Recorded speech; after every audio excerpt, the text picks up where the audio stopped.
বৃষ্টি আর ঢলের পানিতে ভাসছে সিলেট সুনামগঞ্জ। পানিবন্দী প্রায় 12.5 লাখ। আশ্রয় কেন্দ্রে বাড়ছে মানুষ। প্রধানমন্ত্রীর দিল্লি বেইজিং সফর ঘিরে আলোচনায় তিস্তা মহাপরিকল্পনা। স্বপ্ন পূরণের আশায় নদী পারের মানুষ। ভূ রাজনৈতিক বাধা পেরিয়েছে সরকার প্রধানের বক্তব্য, মত বিশিষ্টজনদের। আমরা একটা পচনশীল জিনিস এটা ডিকম্পোজ করছে, সে মিথেন গ্যাস বা অন্যান্য ধরনের গ্যাসিয়াস সাবস্টেন্স, যার ফলে কি সেখানে বায়ু দূষণ হচ্ছে। শত চেষ্টায় দূষণের ফাঁদে আটকা চামড়া শিল্প। বিসিকের গাফিলতি নিয়ে প্রশ্ন ট্যানারি মালিকদের। পরিবেশ বান্ধব হলেই রপ্তানি আয় বাড়বে 5 গুণ, বলছেন অর্থনীতিবিদরা। এবং 15 লাখ টাকার ছাগল কাণ্ডে তোলপাড় সামাজিক যোগাযোগ মাধ্যম। মালিকানা নিতে রাজি নয় কেউ। কেনার কথা অস্বীকার আলোচিত রাজস্ব কর্মকর্তার।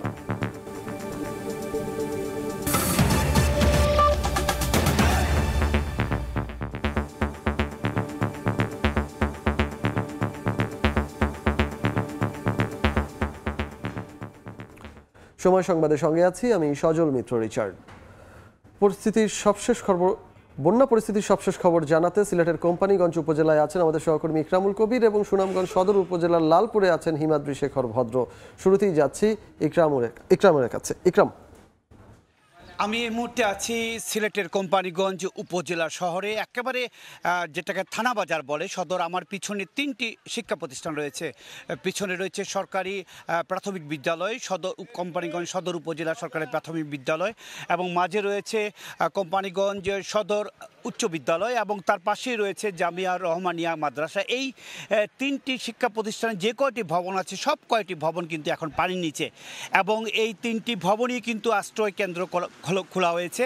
এবং কোম্পানিগঞ্জ উপজেলার বলা যায় যে সিলেট থেকে যে ভোলাগঞ্জ পর্যন্ত যেই মহাসড়কটি চলে গেছে, বঙ্গবন্ধু শেখ মুজিব মহাসড়ক, এই সড়ক বাদে যে 9টি ইউনিয়ন আছে প্রত্যেকটি ইউনিয়ন কিন্তু এইভাবে পানিতে ডুবে আছে, এবং এই এলাকার প্রায় লক্ষাধিক মানুষ পানিবন্দী অবস্থায় আছে। 35টি আশ্রয় কেন্দ্র খোলা হয়েছে, এবং এই এলাকার আশ্রয় কেন্দ্রে যে পরিমাণ জনসংখ্যা রয়েছে সেই পরিমাণ খাদ্য বা পানি সরবরাহটি কম রয়েছে বলে এখানকার যারা আশ্রয় কেন্দ্রের বাসিন্দা রয়েছে তারা অভিযোগ করেছে। বলে রাখা প্রয়োজন যে সিলেটের এই উপজেলা সহ সীমান্তবর্তী 5টি উপজেলা সহ সিলেটের 13টি উপজেলাই বন্যা কবলিত হয়ে পড়েছে। তবে আসার কথা হচ্ছে কি, গতকালকে দুপুর থেকে আজকে পর্যন্ত বৃষ্টি কম হচ্ছে। আজকে সকাল 8:30 থেকে 9টা পর্যন্ত 10 মিলিমিটার বৃষ্টিপাত হয়েছে।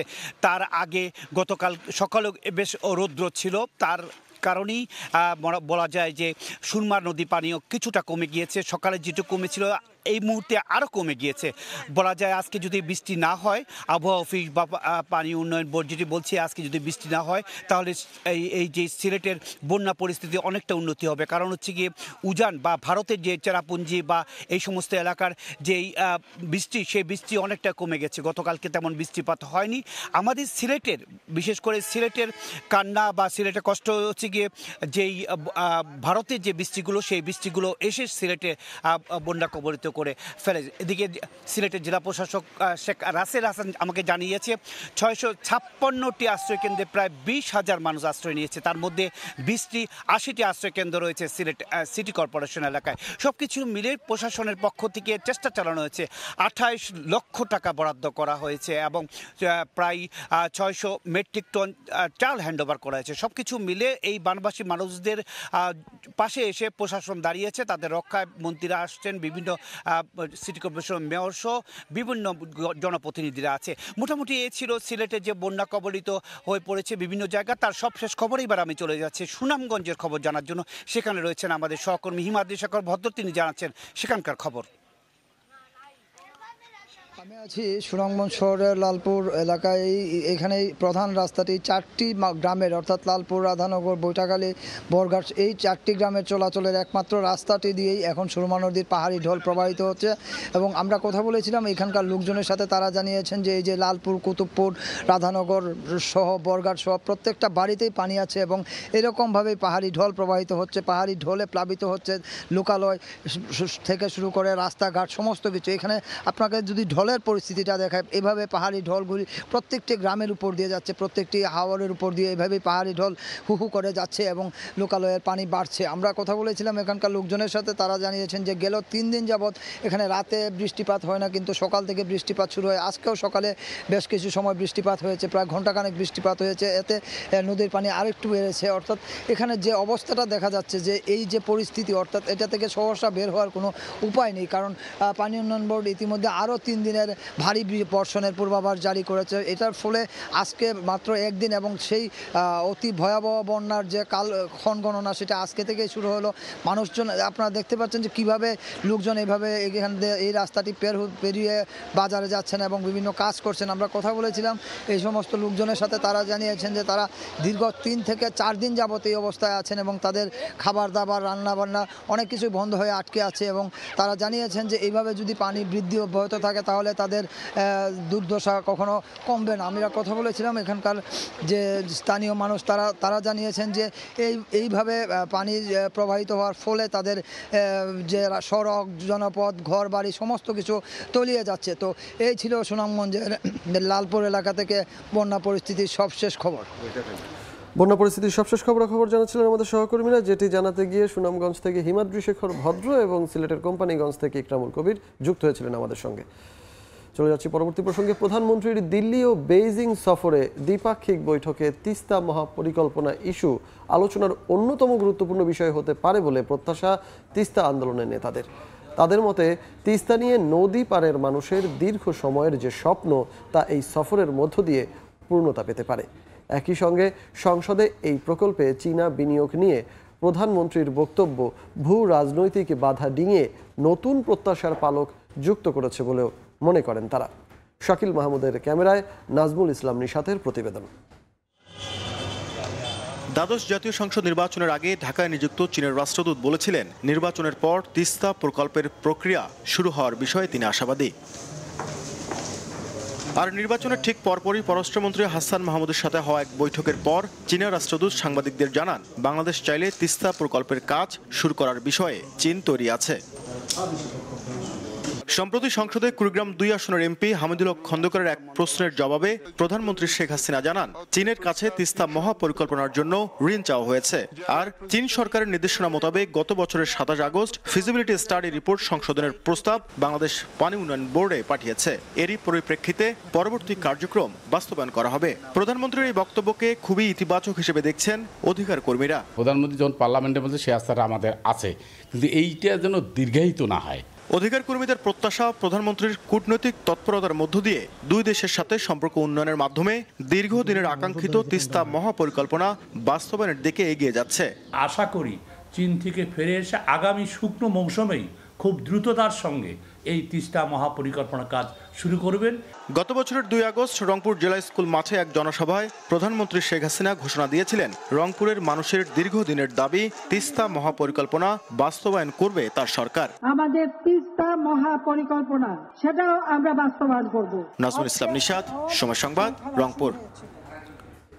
শত চেষ্টাতেও যেন দূষণ থেকে মুক্তি মিলছে না চামড়া শিল্পের, অথচ পরিবেশ বান্ধব হলেই এই খাতের রফতানি আয় রাতারাতি 5 গুণ বাড়ানো সম্ভব।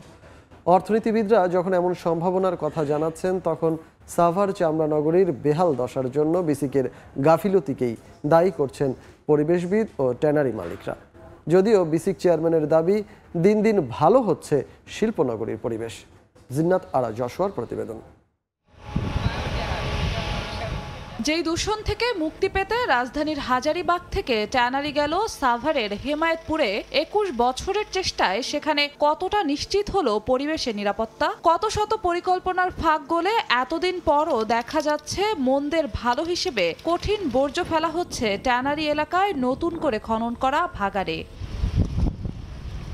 কঠিনের মতো বিষাক্ত তরল বর্জ্য ব্যবস্থাপনার দুর্বলতাও কাটেনি শত চেষ্টার পরও। সিইটিপির অক্ষমতায় ধরাশায়ী ধলেশ্বরী হেমায়েতপুরের মাটি ও বাতাস, দাবি খাত বিশেষজ্ঞ এবং পরিবেশবাদীদের।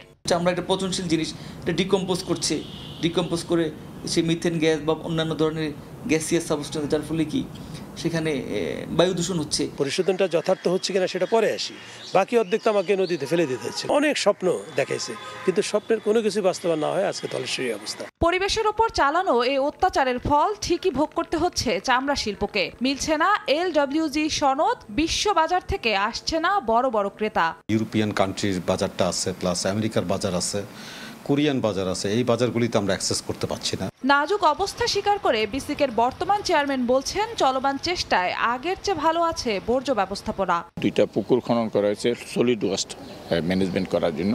এইবার আমাদের সিটিপির অবস্থা উপায়ে যদি আমরা এই পুরো চামড়াটাকে প্রক্রিয়াকরণ করতে পারি, তাহলে সেই ক্ষেত্রে আমি মনে করি যে অন্তত 5 গুণ আমরা এখান থেকে রপ্তানি আয় অর্জন করতে পারবো। তবে কারো জানা নেই ঠিক কতদিন পর পরিবেশ বান্ধব হবে দেশের চামড়া শিল্প। বিশেষজ্ঞরা বলছেন, চামড়া শিল্প এবং পরিবেশ দুটোকেই একসঙ্গে রক্ষা করতে হবে। এর জন্য পরিকল্পনায় যে ঘাটতি ছিল তা দূর করতে নিতে হবে নতুন উদ্যোগ, তবে তা অতি শীঘ্রই। জিন্নাতারা যশোয়া, সময় সংবাদ, হেমায়েতপুর, সাভার। সময় সংবাদে আরও থাকছে, উচ্চ আদালতে ফাইলবন্দি দুর্নীতি অর্থ পাচারের 2 ডজনের বেশি মামলা, আদেশের পর অভিযুক্তদের ধরতে নেই অগ্রগতি, রাষ্ট্রপক্ষের অনাগ্রহী দাবি আইনজীবীদের। এক ছাগলকাণ্ডে তোলপাড় সামাজিক যোগাযোগ মাধ্যম, ছাগলটির মালিকানা নিতে রাজি নয় কেউ।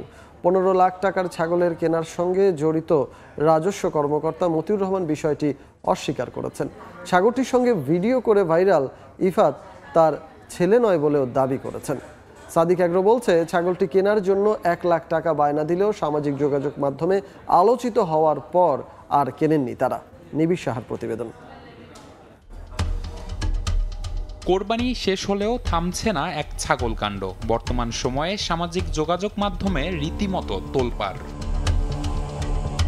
ঘটনার সূত্রপাত ঈদের সপ্তাহখানেক আগে। 15 লাখ টাকা দামের ছাগল 12 লাখ টাকায় কিনে ভাইরাল হন ইফাত। পরে জানা যায় তার বাবা রাজস্ব কর্মকর্তা। সরকারি চাকরি করে কিভাবে এত টাকা দামের ছাগল কিনলেন তা নিয়ে শুরু হয় নানা আলোচনা।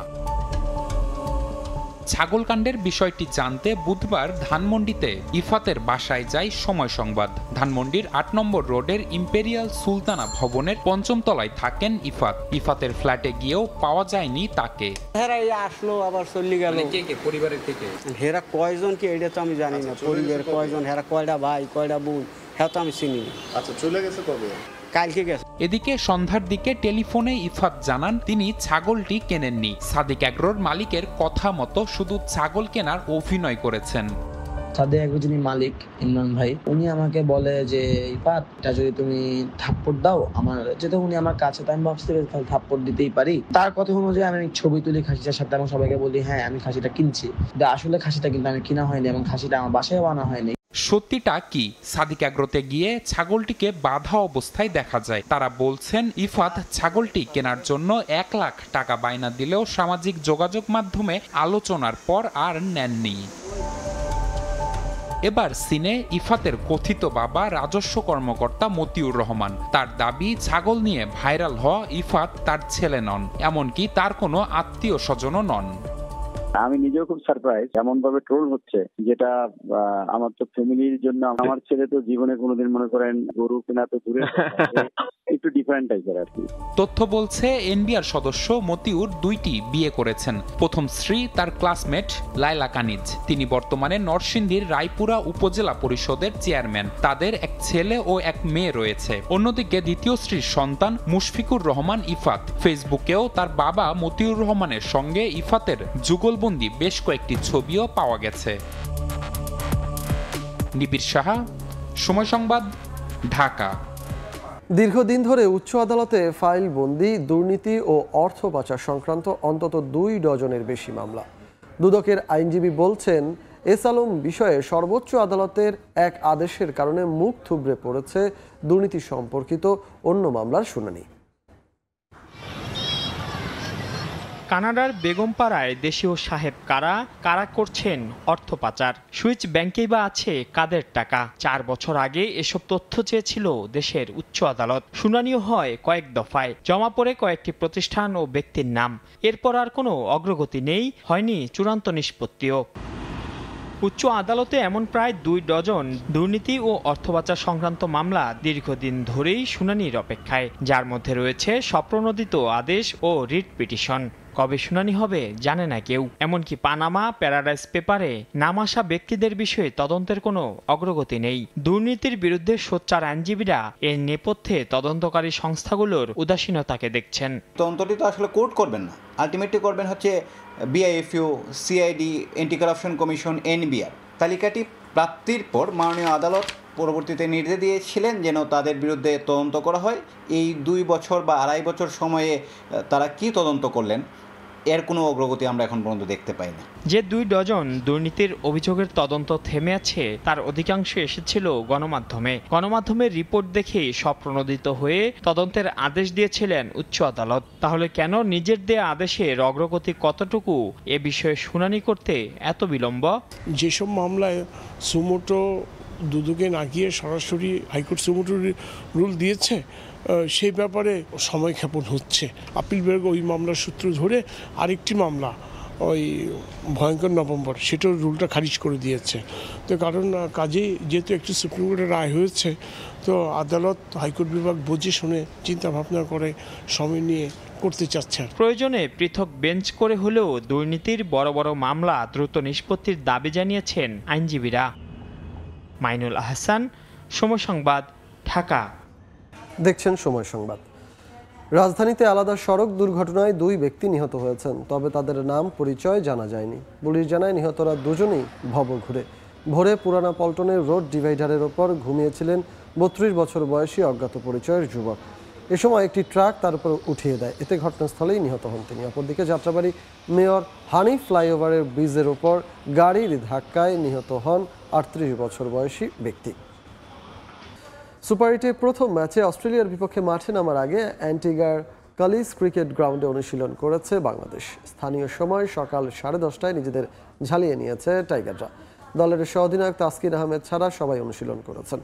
ওয়ার্ম আপের পর ব্যাটিং বোলিংয়ের পাশাপাশি ফিল্ডিং নিয়েও কাজ করেছেন কোচ হাতুরু সিংহে। এদিনও নেক ব্রেস পরে ব্যাটিং অনুশীলন করেছেন সাকিব আল হাসান। নেটে লম্বা সময় কাটিয়েছেন তামিম হৃদয়রা। সুপার 8-এ নতুন করে শুরু করতে সচেষ্ট শান্ত লিটনরা।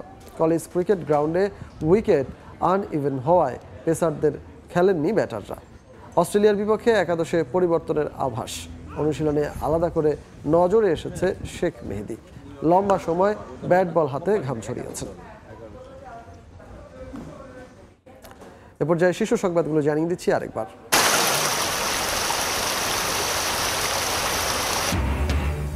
বৃষ্টি আর ঢলের পানিতে ভাসছে সিলেট সুনামগঞ্জ। পানিবন্দী প্রায় 12.5 লাখ। আশ্রয় কেন্দ্রে বাড়ছে মানুষ। প্রধানমন্ত্রীর দিল্লি বেইজিং সফর ঘিরে আলোচনায় তিস্তা মহাপরিকল্পনা। স্বপ্ন পূরণের আশায় নদী পারের মানুষ। ভূ রাজনৈতিক বাধা পেরিয়েছে সরকার প্রধানের বক্তব্য মত বিশিষ্টজনদের। এবং 15 লাখ টাকার ছাগল কাণ্ডে তোলপাড় সামাজিক যোগাযোগ মাধ্যম। মালিকানা নিতে রাজি নয় কেউ। কেনার কথা অস্বীকার আলোচিত রাজস্ব কর্মকর্তার।